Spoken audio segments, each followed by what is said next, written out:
So I'll just edify you with what I learned about chicken sex. It's described as 2 seconds of splendour in the grass.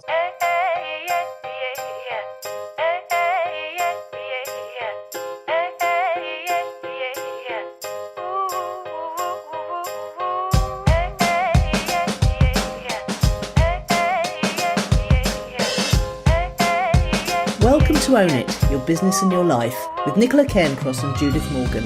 In this podcast, we're going to cover everything you need to embrace to become a successful entrepreneur, marketing, money, and much, much more. How to create a business doing just what you love. How to own it, your business and your life. This one will be fast, funny, feisty, and very lively. So sit back and enjoy the show.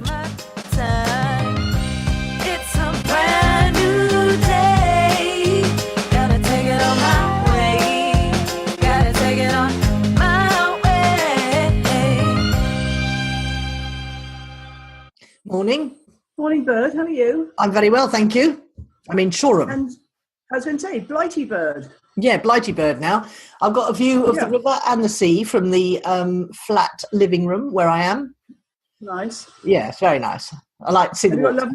You've got lovely weather today as well. Yeah, it's all good. So is it lovely weather where you are? Oh, it's cracking the flags. It's gorgeous. We have to have our little weather chat. That's always tradition. Yeah, well, tell me about your week, because it's been more interesting than mine. I've got some interesting things, but only in a small way. Tell me about yours. Well, it's just been a week of sort of travel and adjusting to the shell shock of being back where everything's so noisy. I can't believe how noisy. Tell me what's good about it, and tell me what's bad about it. Oh well, it was weird because I was sort of feeling so ensconced in Greece that I thought it was going to be a bit of a. I didn't really want to come back, and then of course you pack up, and your packing's never as bad as you think it's going to be, and I've got it down to a fine art now, and in fact I've rationalised my suitcases from 2 down to 1. And then we got on the plane, and there was a bit of a delay. I'll tell you about that later. And the flight was fine, and the kids picked us up. They had a rather funny sign. You know how people stand with signs at the yes. They had a large one that said witches. Oh, I thought it could have said mum and mum, couldn't it? No, it said witches. Which gave us all a laugh. It was lovely to see everyone, and they promptly dragged me out, and then all the teens started appearing from around the town. And I was exhausted. I was in bed by about 11 o'clock because I just it was at 1 o'clock our time, so I was knackered. Well, travelling is quite exhausting anyway, isn't it? Yeah, I don't know why. I think it's all that standing around waiting. And I've just been at Irving's ever since. He's away in Vietnam and Cambodia, so he's finishing off his holiday while I stay here. And then I move on today to Nikki's spare room, which is one of Nelson's friend Theo's mum.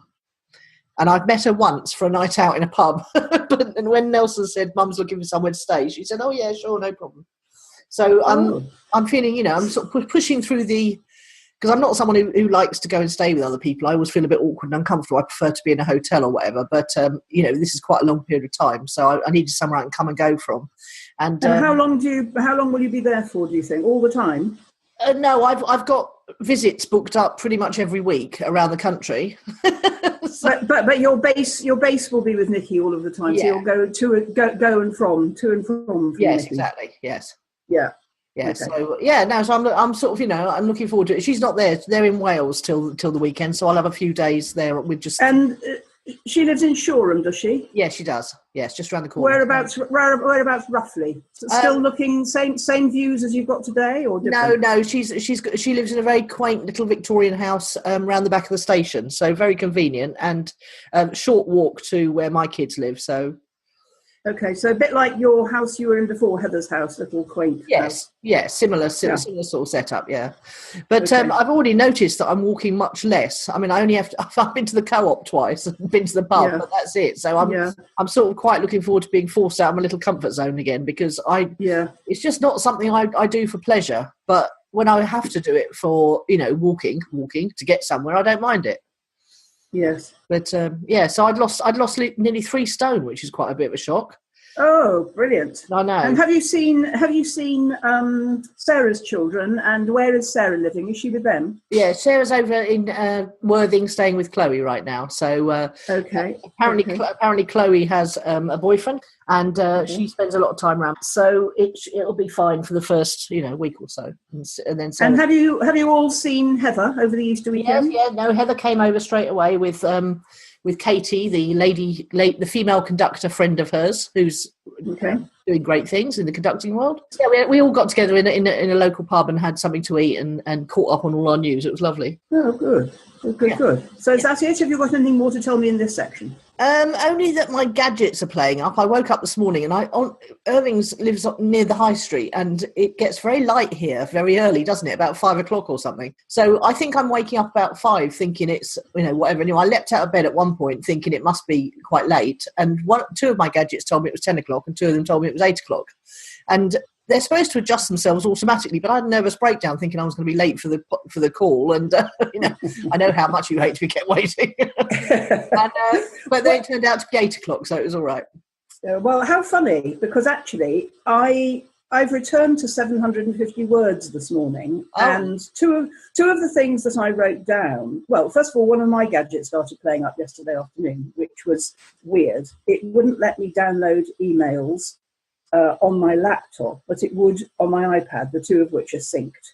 And I rebooted, because of course, as we all know, that's the answer to everything. Switch it off and switch it on again. It didn't make any difference. But when I turned the laptop off overnight and woke up this morning, it did make a difference. So my gadgets are playing up. And the other thing that you just said, I had this, I woke up so early because of this light that you're talking about. That's why I had to go and write 750 words, because I persuaded you to do the podcast half an hour earlier.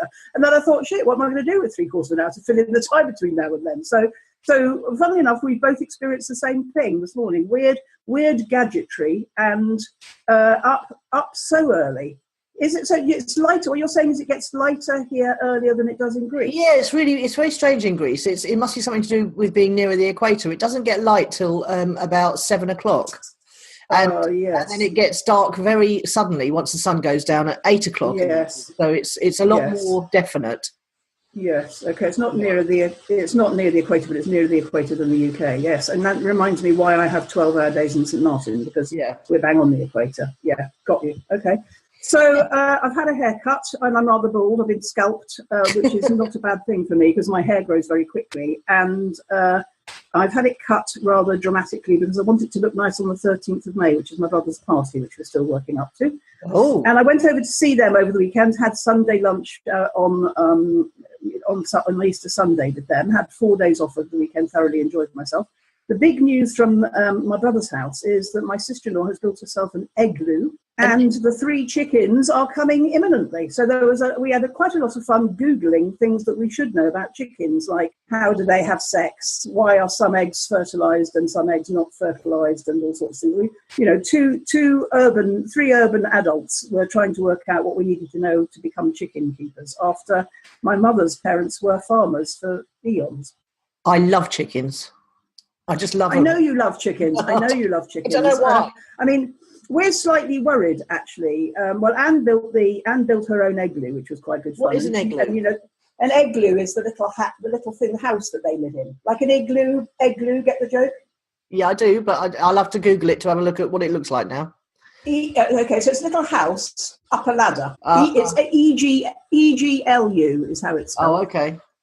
EGLU, although you would find it with igloo. Chicken coops, chicken houses. Chicken coops, there you go. Made by Omelette, which I think is quite a good joke. They've got a lot of good egg jokes, haven't they, here? Yeah. And she built it herself, and there's the caging so that they can roam about to a certain extent and not get eaten by foxes.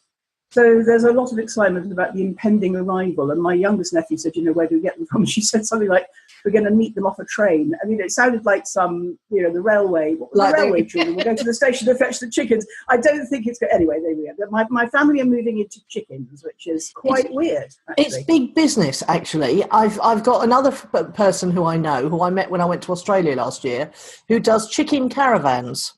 Because you can move them around, and it doesn't ruin the ground forever. Because if you have it on the same place all the time, then it just ruins the ground. But anyway, And these things go for like 30 grand, and he cannot keep up with the demand. It's just unbelievable. Well, no, I can imagine. Well, there you go. There's an igloo. And the funny thing she told me was when she was building it, following the instructions, there's a little ladder that the chickens go up to go to bed, a bit like we do. And she had to put slip-resistant strips on the outside of each step so the chickens presumably didn't fall off when it was wet. Anyway, that's my favourite bit. Go along there. A high-vis chicken vest. Why would you want your chicken in a high-vis vest?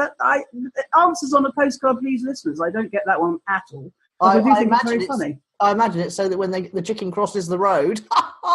Well, it could be that one, or so that you can see it in the dark when you go out looking for it because it's escaped its cage. Oh, who knows? I don't know. Anyway, the Morgan family are moving into chickens. Now, this is not as mad as it sounds because my sister-in-law is a very keen gardener. She also practices something called permaculture, which is sort of intense scientific gardening. And she does grow enough veggie type food to support her family, which is a pretty impressive achievement, I think. Yeah, absolutely. Yeah. And now it's going to extend to eggs. We keep our bits in grease for the chickens, and you basically they'll eat lots of. There's lots of googling about what chickens will eat and won't eat. They don't like pineapple skin apparently, so don't give them that. But that doesn't surprise me. Does that surprise? I mean, that doesn't surprise me. If you look at your basic common all garden British chicken, why would it eat pineapple skin? I don't know, but anyway, it doesn't. And they the neighbours that I'm going to be renting off are building the big mansion up the hill. They've got the most luxurious chicken run I've ever seen in my life, and their chickens come running to. I mean, they're really healthy and looking, and they've got dogs and they've got cats, and these chickens are not afraid of any of these animals. And it's interesting because there's some Brits keep their chickens in a coop, and then they only let them out when they're around. And then there's the Albanians down the road who just let their chickens live in trees. And the chickens don't seem. I mean, there's so many cats out there. You think they'd be absolutely eaten? Well, apparently a chicken will mostly see off a cat, but probably not a fox. Yeah. Well, no, they can't see foxes off, can they? So I'll just edify you with what I learned about chicken sex. It's described as 2 seconds of splendour in the grass. Go on then. It's no different. Well, I'll tell you the rest later. But I thought 2 seconds of splendour in the grass was quite a good. Funny expression. Yeah. I love them. They're just so cheerful looking, aren't they? Well, I must say, I don't love chickens. Actually, I think I could love a warm egg produced from its bottom, but that's probably the extent of it. I like the chicken swing. That's rather good too. I've just spotted that. Anyway, omelette, omlet.co.uk if you want to enjoy yourselves, and then just search for chicken. Yes, and they make the eggloo spelt EGLU. Yeah, good, nice one.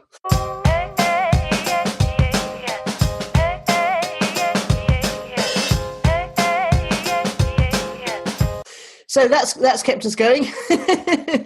What's fueled your fire? No, you go first. Well, I've been doing 2 things. I've been redoing my webinar slides because I've got quite a good conversion. I've got about a 7% conversion from people who turn up live to the webinar, and I've got a 2% conversion to sale. This is of people who turn up for the replay. But there's a number of things that niggle me. One is that everyone.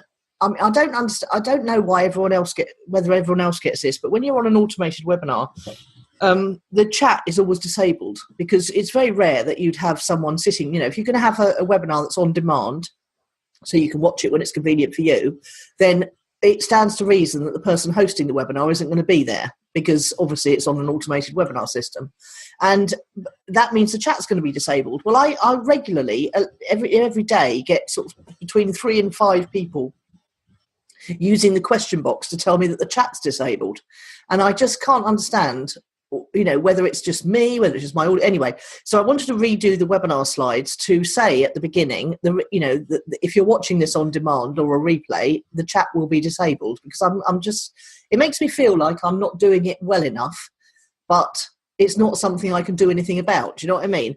But so going through, it's been quite good redoing the webinar slides, but I've got to record it later on today because it's given me an opportunity to really get much, the program itself has evolved as I've gone along. So the program's better now from when I did the first webinar, and it's more clear and focused. And so I'm looking forward to redoing the second webinar and seeing whether it makes a difference in sales, really.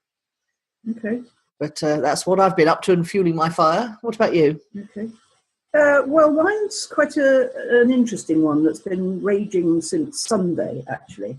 I had a very philosophical discussion with my brother on Sunday, and then a client turned up yesterday with the same broad issue. And she's a coach in a much more specialised niche than mine. And she was telling me she typically put people through a program of 18 calls, and she was telling me that on the 17th, the client had announced that she might not turn up for the 18th because the client felt that she was a disappointment to my client and that she hadn't achieved as much as she might have done. Now, it's not like your work or my work in sense of achievement. It's a much more sensitive personal issue. And what this provoked in me and my client yesterday, and reminded me about the conversation I had with my brother, and indeed it applies to my work, his work and hers, is that every single client, every single human being is different, and may or may not get the same or similar results, or even the results they hope or expect, or whatever it is. And for me, that's what makes the work interesting and challenging. So let me explain. My brother has two side-by-side careers. One is in banking, which was always his thing, as you remember. Yeah. And he's the chairman of a professional London rugby club. And of course, what he said to me on Sunday is that banking models are so predictable. So if he's in a board meeting and the bank decides to do something and they model it, it turns out exactly as they expect. It's predictable. There's no weird human interaction that's going to make it mess up. The opposite is true with the rugby club, because of course that's all about people performing well or not, coaches performing well or not, supporters supporting them well or not. And it has an implication, because when they win, they're in a certain league, and if they lose, they go down to the next league. And if they go down to the next league, it's harder for them to attract the sponsorship they need that makes them a professional club. Does that make sense? Yeah, absolutely. So when we're coming to the end of the season, which means everybody's knackered, whether it's football or rugby or whatever it is, they've all been doing it since August, so they're all exhausted, and they're all coming to the crucial point where the final few games are being fought over who's going to win in the championship, and if they don't, they'll go down, and that for the fourth year running they don't want to go down. So some years you have good years and some years you have bad years. And really what I was saying to him was, surely, like I said to my client yesterday, and as I think about my own work, surely it's the human beings and the variances that actually make it interesting, that actually keep us interested in our work. Because what my brother's trying to work out, what my client's trying to work out, what I'm trying to work out is how to help our clients or his team get good results, how to help human beings get good results. And that isn't, unlike a banking model, that isn't predictable.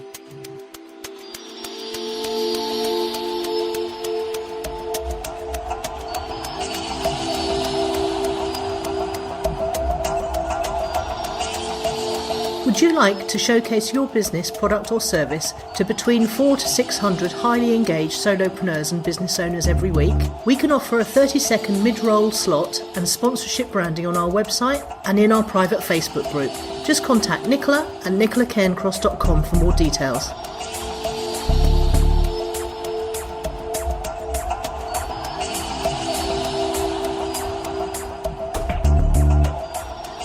I said to my client yesterday, there's a man I know on Facebook, and it's by no means the only thing he does, but he can hypnotise people into giving up smoking in one session. So a person comes, they do one session, they give up smoking, they leave, they pay, they leave, and they leave their cigarettes and their lighter behind. Job done.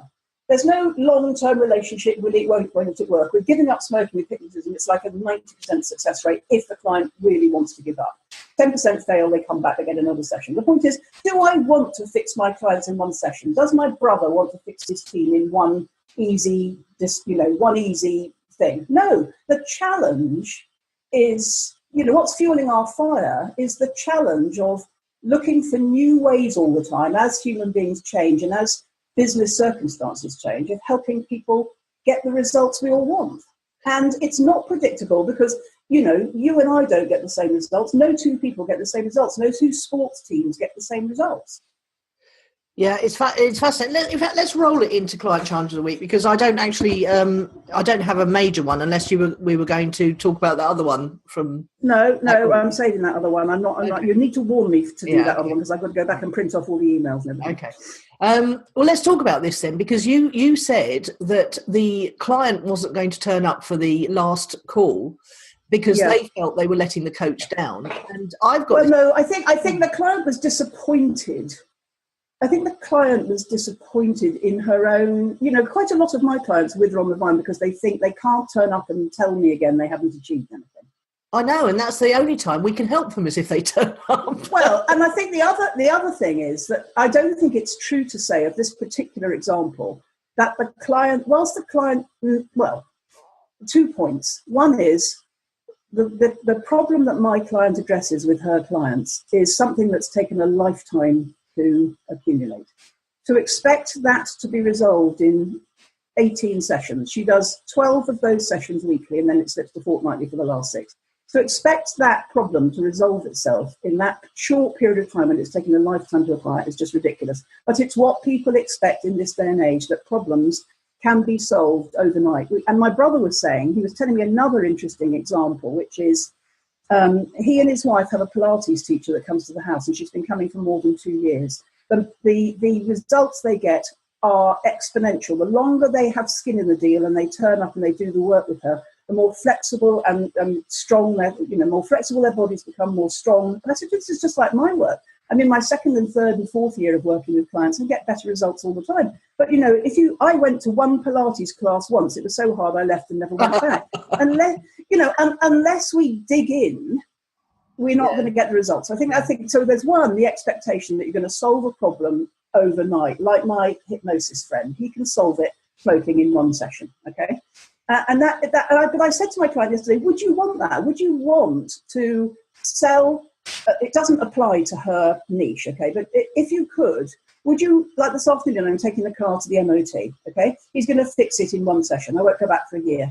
Do I want to sell something where people are fixed in an hour? No, I don't. It's the relationship and me trying to find ways to help them get results that keeps me interested in what I do. And my brother wouldn't have been ranting at me for half an hour and explaining that he was in a bad mood all day Saturday because the team lost on Friday if he said, I'm thinking of giving it up. And then as the more he talked about it, I could tell that was the last thing on his mind. He was just knackered at the end of the season.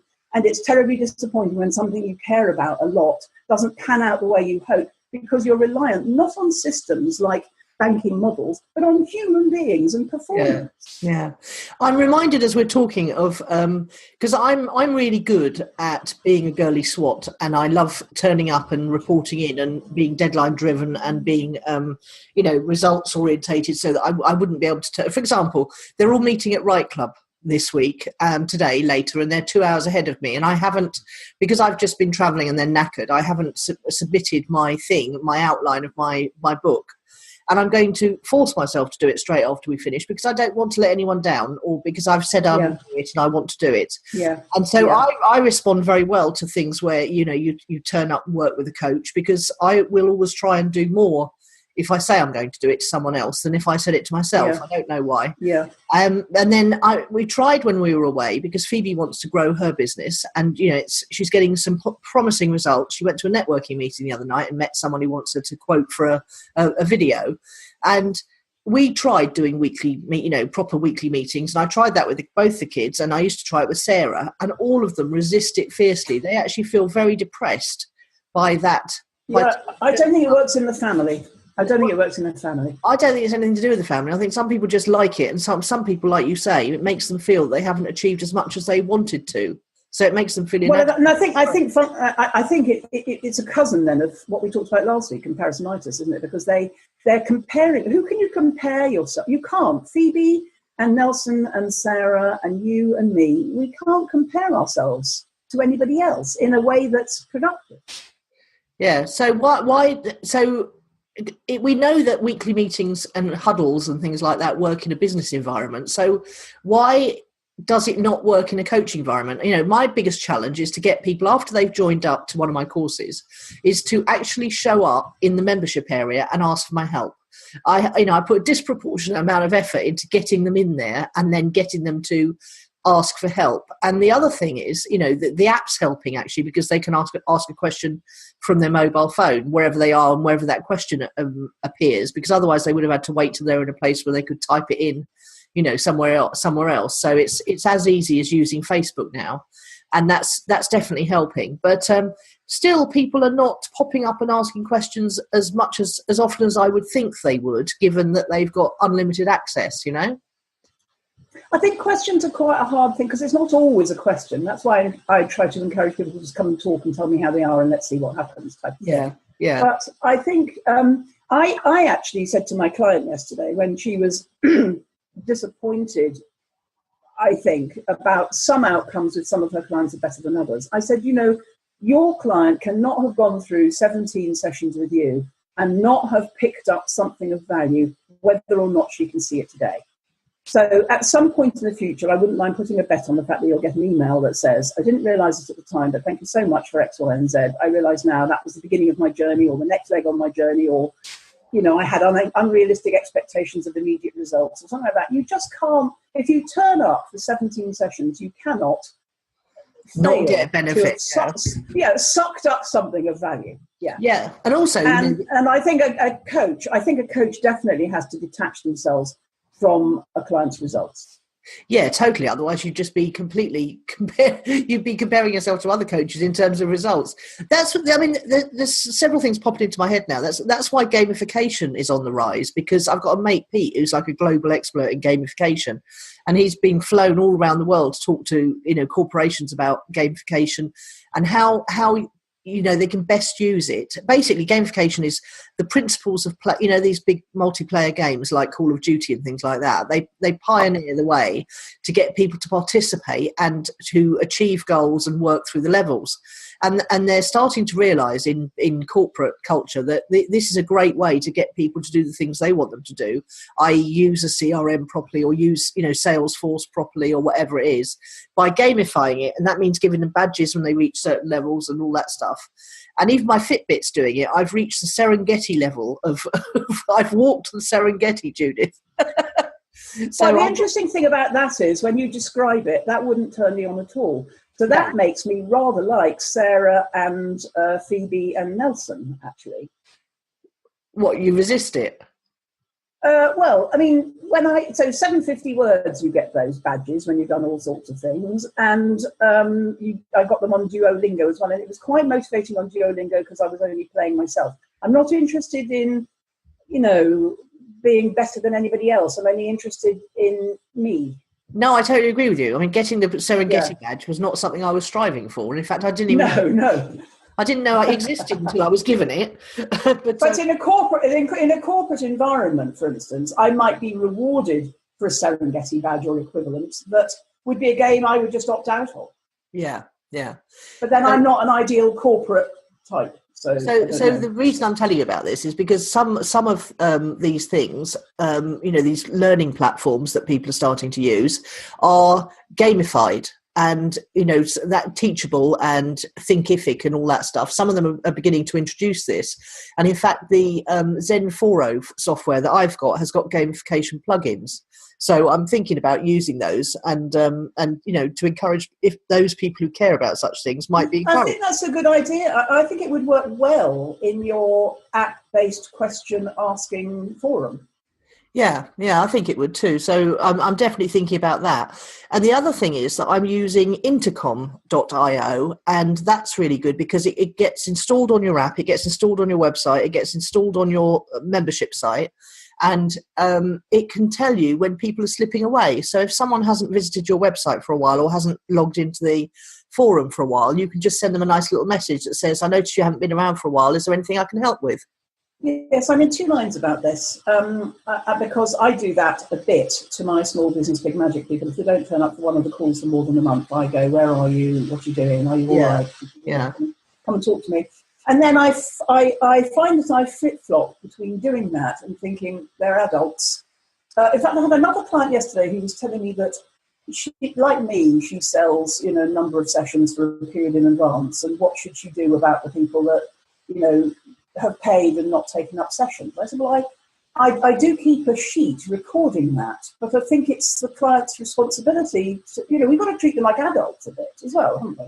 Well, I think there's a middle ground, because if they were adults enough, they would be doing what they want to do without needing a coach. So there is definitely a transition place between people who want to achieve a goal but don't yet have the tools, one of which is personal accountability, to turn up to themselves every week. So I think that's where the external thing comes in. I definitely respond better when I'm working through a program or with a person.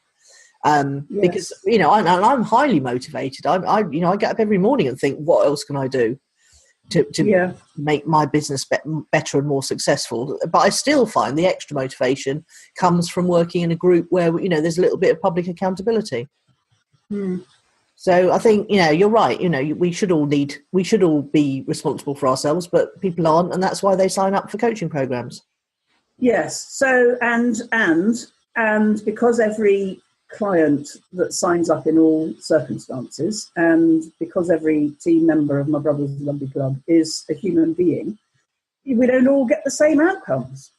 No, and the other thing is external circumstances get in the way. I only travelled from Greece to England on Saturday and went out in the evening, and then I felt absolutely knackered for the next 2 days, to the point where I did write a big blog post, actually, to be fair, but that wasn't something I had on my schedule. What I had on my schedule was to write my book outline for the Right Club. I didn't write a big blog post for my website on. Yeah. So I was deflecting what I was supposed to be doing by doing something else that was quite similar, which is quite funny when I think about it. Or that perhaps seemed easier. Yeah, exactly. Yeah. So the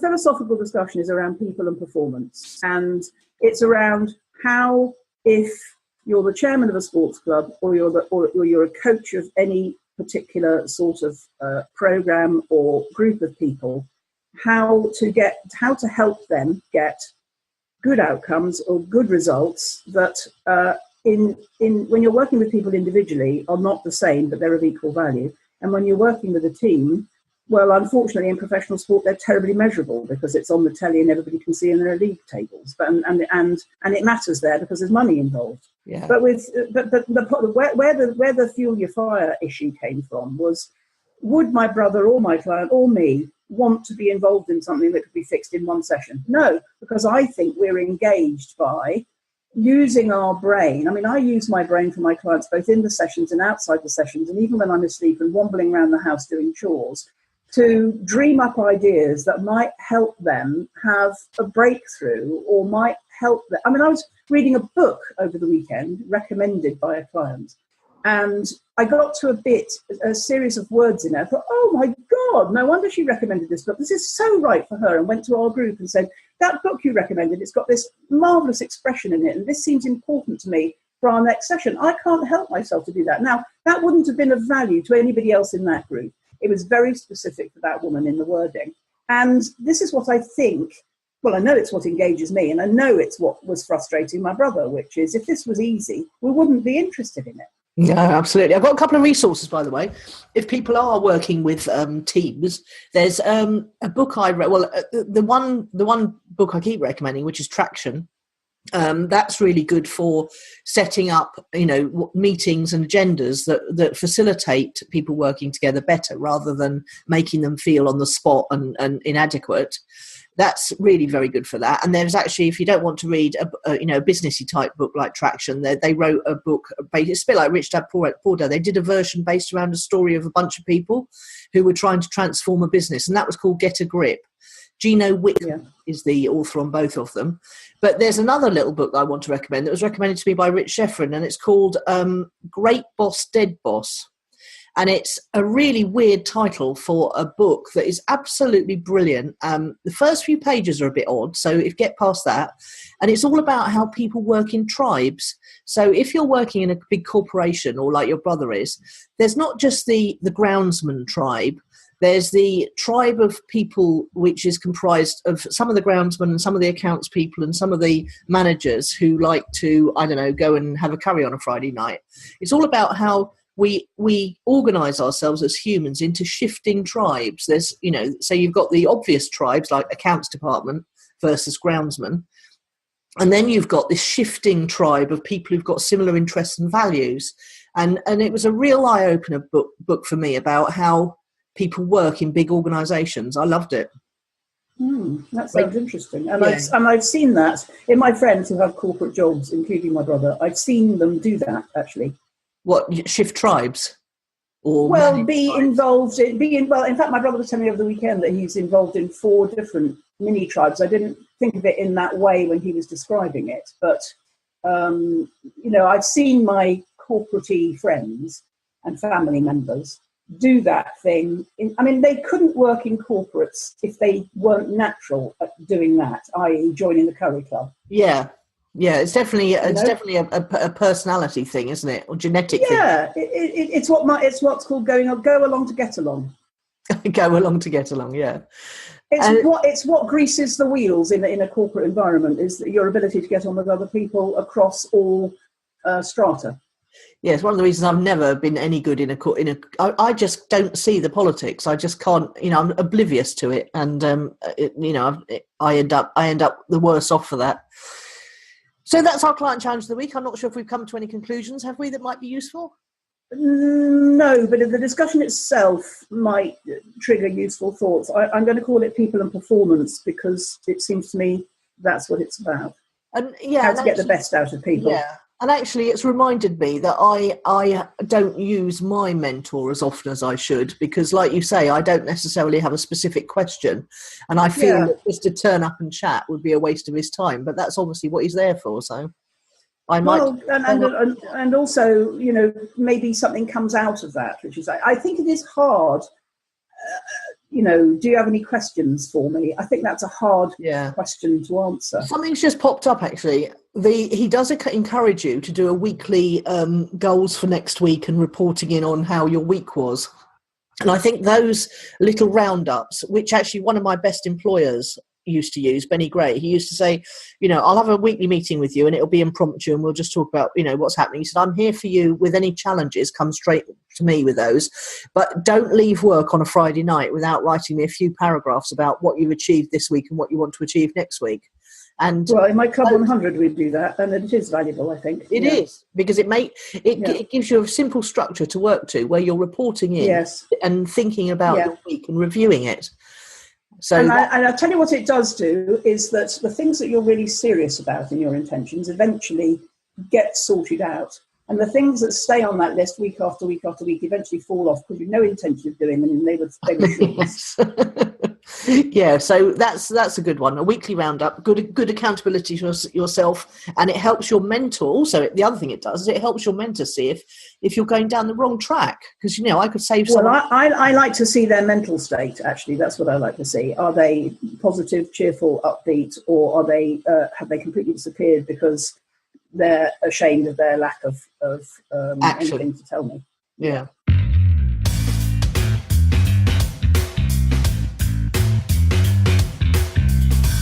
What is the word of the week? I'm going for variety, because one of the deep joys of self-employment is that no 2 days are the same. It was provoked by a client yesterday who came back from her Easter holidays to discover that one of her clients had stacked her up with a lot of work. And so she was expecting to work almost exclusively for somewhere between a month and 2 months for 1 or 2 clients, whereas her previous way of working had been lots of little jobs for lots of little clients. And she was, whilst the second one looks more attractive, she was anxious about the loss of variety that the former provides. Yeah. And actually that's often something that's often a compromise we have to go for in self-employment, which is to have a big client that's your bread and butter, is something that's quite attractive and risky. But the alternative is, lots of new incoming small jobs which you can't rely on financially to add up to anything, but which feed your appetite for variety. Yeah, And also, the more people you're working for, the more people you're going to get referred to. So it's not about just the little small jobs, is it? It's about the fact that it's another satisfied customer. Well, her concern was the loss of variety. She thought she might find just working for 2 clients for 2 months dull compared to the lots of little jobs. She was just saying, I realised how much, there's nothing in this world where you have to make a choice where it's all better or all worse, is it? It's like, oh, this is good, more money. Oh, this is bad. I'm not going to have the variety I like. Yes. Well, I'm going to be experiencing that, for the next few years. Really, it's my work. Life has turned upside down, and there is definitely benefits that I hadn't anticipated, and things that obviously are more difficult. Well, one of the things that we were agreed about on Easter Sunday was hands up anybody whose life has gone the way they expected. Yeah, Nobody could put their hand up. No. Well, mine's flexibility, because I'm having to be forced to be flexible. And as someone who loves a routine and needs a simple routine to be able to function, like waking up this morning and not knowing what time it was because I didn't have an alarm clock.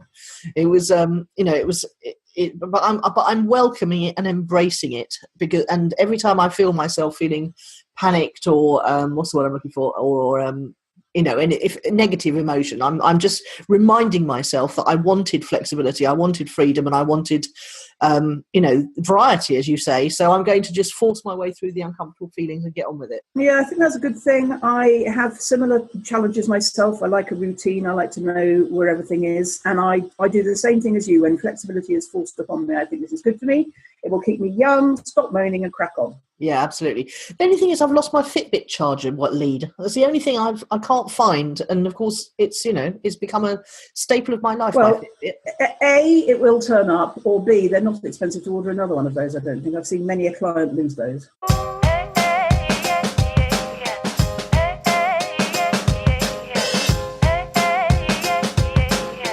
Project updates. We are still number 77 in the iTunes chart. It motivates us to keep going. Well, you know what? I was thinking the other day, I'm not sure if it does. I was thinking I actually feel a bit, because we revisit it every week and there's not much change. I think that's good, and that's surely the whole point, which is if you revisit anything in business, there's not much change. But actually going up from 80 to 77 after 2 years, or we've been at 80 for quite a long time, is signs of how long you have to be in the game to make what seems like a small improvement. But actually, I think that's the point, isn't it? When you start anything, you can make quite a lot of meaningful change quite quickly, and then you get to the long slog plateau. Yeah, absolutely. And Sarah and I were trying to work out what might have triggered this thing about going up in the chart so suddenly. And we wondered if it's because in our current episode, if you go to the podcast website, in the current episode, there is a bit of gadgetry that shows the last 5 episodes, and I want that to be there because I want people to see the breadth of the discussions that we have. But the thing that it does do is it means that there's no automatic. Let me just show you what I'm talking about. There's no automatic thing underneath that says subscribe on iTunes. So Sarah has manually put this in. When she did all those changes. Yeah. She manually put this in because I was getting a bit upset the fact that the subscribe on iTunes link doesn't appear in the current episode that has the 5 back episodes. Yes. And it used to also say that they could subscribe in Stitcher and something else, didn't it? Which they quite like. That still appears, but only in the back episodes. So So here you go. Okay, yep. That's why Sarah manually put the subscribe on iTunes thing in, because I wasn't so bothered about all of these. But I did want people who look at the current episodes to be easily able to subscribe in iTunes, and that's one of the criteria that brings you up the charts in iTunes is number of reviews in a week, or number of reviews in total, and then number of subscribers in a week and downloads in a week. So I imagine that if people come to the current episode. Well, however, I would say that if you compare our download numbers, which are typically 400 a week or something, to the number of people who visit the show notes, it's negligible. I know, yeah, that's right. The website is tiny numbers. Yeah. Okay, so here we are on Libsyn, and we've got some very good spikes. I'm always encouraged by the spikes. Strong spikiness this week. And if you go to 10 days, it's strong up. Here we go, weather forecast time. Strong up on 10 days. Noticeably strong up, between mild and strong up on a month. Slightly down on 3 months. But that, again, is still because it covers that. It's measured from there. Yes, as soon as that one's fallen off the wagon, that will change, because that massive unexplained spike on the 31st of January has impacted all of these stats. It has, and it's annoying because we don't know what caused it. So, so there you go. So, this is right. This is interesting, this thing about this plateau, isn't it? And you just have to keep cracking on. We've got another... Well, this is where success happens. I told you last week about my nephew being I told you about my nephew being in that golf competition for 6 or 7 years, and they didn't win. They kept turning up and being beaten, kept turning up and being beaten, and then you win. And this is what we've got to do. We've got to slog through the plateau. And it's the same with the business, Nicola. Yes, and I suppose that's what happens with entrepreneurs. They get bored and they move on, just as the plateau is about to be turned into Yeah, but I think there's people who are diffident about success. They're sabotaging it, whether they know it or not. That'll have to be a client challenge of the week for next week, that one. Diffident about success.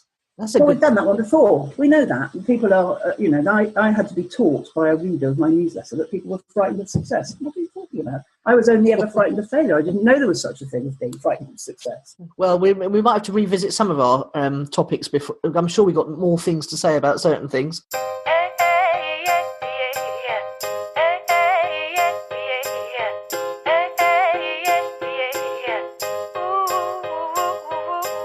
Okay, so moving on to who or what's impressed. Well, I have to begin with a who or what has definitely not impressed me. Okay, go on then.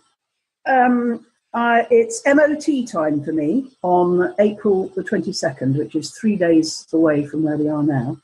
And I began my journey to attempt to get the car MOT'd on Monday the 3rd of April.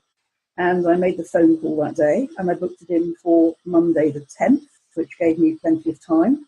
And I rolled up to the MOT shop on Monday the 10th. I think I told you this before. I was half an hour early, sat outside and thought, well, I'll go in. And when I went in, the man said, the man that does the MOTs is called in sick. Can you come back on Easter Saturday morning at 11 o'clock? So once bitten, twice shy, I called them at 9 o'clock on Saturday morning before I got out of bed early and took the car down and said, you called me in for last Monday, but the man was off sick. Is he back? No, he's not back. He's been signed off by the doctor for 2 weeks. Now, if there's one career in which you could not afford to be signed off for 2 weeks, it's being an MOT inspector, because everybody's doing it up against the deadline. And most people, like me, do not begin on the 3rd to achieve something by the 22nd. They leave it right to the last minute. So they didn't do me on whatever Easter Saturday was, the 18th. I think, no, it can't have been the 18th. It must have been 15th. And here we are on the 19th. And actually, I thought, right, well, I'm sods them. Are we allowed to say that? No, we're not. But anyway, rude word to them twice. They didn't call me on either occasion. I'm not going there again. So I Googled for somebody else, and I rang on Easter Saturday. And the man answered, and I'd already looked at his website, and it said you could deliver the car here or here. We'll give you a courtesy car if you need it. Blah, blah, blah. Anyway, he answered the phone live on Easter Saturday. He thought he recognised my voice. We had a long conversation about life. I'm going in there today, and I'm just impressed. I mean, I might report next week that the man this afternoon has disappointed me as well, but I don't expect to be disappointed. He offered the prospect of a more personal service, and and the other people are sort of corporate by comparison. They're a national chain. They've always served me very well historically, but they let me down this year, and so I've taken my business elsewhere, and I'm going to the MOT station this afternoon, and I'm optimistic that this man, who appears from his website to be all about customer service and was charming on the telephone, will solve my problem, but we'll see. This is how small businesses can survive against the growing homogenisation, corporateness of everything. Right. We want to be looked after. Yeah, and also if his man called in sick for 2 weeks, guess who'd be doing the MOTs? He would be. Yeah, absolutely, yeah. Well, I have a happy tale of EasyJet customer service, which is not what you expect to hear yourself say. You don't hear those a lot, do you? No, you don't. We arrived at Kalamata Airport in time, driven by the lovely Steve, and we checked in, and it was all very, fine. And we sat down with some coffees, and then the time came when the plane should have been boarding, and it didn't board. And about 10 minutes later, someone arrived with a microphone to tell us all, and I'm not joking, this place was rammed with screaming kids. It was noisy. To tell us all that the flight from Gatwick to Kalamata had run into a flock of birds on the way into Kalamata Airport. And normally, there's people there scaring the birds away, but this flock came out of nowhere. And they're small birds, apparently, sparrow size. And they had to do a safety check now because, they obviously could have hit the engines and all that stuff. So it was going to be about 45 minutes. And to be fair, they came and told us every 15 minutes what was happening, and that they fully expected the safety check to come out fine because the birds were tiny and, probably hadn't made any. But the funny thing was that all the time they were talking, there was this one lone sparrow sitting on a telephone wire outside the waiting room where we were all sitting, and he was like Billy No Mates, or waiting for all his friends to turn up who weren't going to, which was a bit dark humorous. Because they've been minced up by an EasyJet plane. Yeah, exactly. And they gave us refreshment coupons, and they kept telling us what was happening, and that was very impressive too. And then just this morning, I'm in communication with my future landlady, and I was telling her about the birdie thing, and she said that when she went to get her plane to Heathrow, it was delayed by 15 minutes because they had to wait for a tortoise to cross the runway. Oh, bless. And I thought, she said, well, much how annoying it was to be delayed, really glad that they had a compassionate plane, bloke who see the tortoise, and he just wasn't going to run over it. Well, I watched this EasyJet story unfold live on Facebook, and I was worried because you're such a worrywart that you knew about the birds. I thought, oh my God, she'll go into a meltdown if she knows the plane's a bit dodgy because it's. But anyway, there we go. So I said to Sarah, why didn't you hold that information back from her? And she goes, where would be the fun in that? Oh, that's me, isn't it? If that had been you and me, and I knew about that, I would have kept that information to myself. But now you're saying they were making announcements anyway. Well, they were making announcements. I'm very pragmatic, I was a little bit concerned, and I did have a moment of worry. And then I thought, well, no, I bloody want to get home to Gatwick, so I'm going to get on that plane regardless.